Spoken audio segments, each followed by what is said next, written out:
All right, here with an update on the Beater-51 project. I got the retract out here, and well, what I discovered is not only is the shaft or the strut bent, but it also includes 4 different fasteners to hold the retract housing into the wing. So I had a self-tapping, like a pretty aggressively threaded self-tapping plastic screw.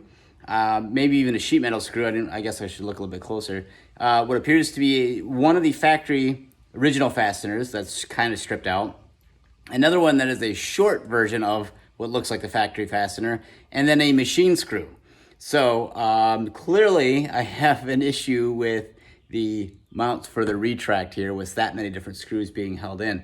So another reason why I want to make sure I update the hardware. But I'm a little worried that maybe the plastic threads now have been damaged inside the wing because of all the different types of fasteners that have been used. So I will have to figure out a way to solve that. I'm not 100% sure yet, but yeah, I'm gonna have a little bit of an issue there. Probably a good idea to check the other retract as well. So now that I got this one loose, the next step is to actually pull the strut out of the retract housing.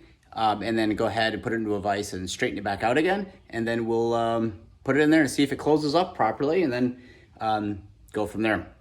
I also noticed that they did install these little teeny tiny little washers to rake the gear forward, which is not a bad idea. I use that quite a bit. Unfortunately, they glued a lot of them into place, so you're kind of stuck with them. I like to try to adjust that rake a little bit as needed. So the project has begun. We're starting to look into it, and it's going to be an interesting project. Okay, this is signing off for the next update on the Beater-51 project.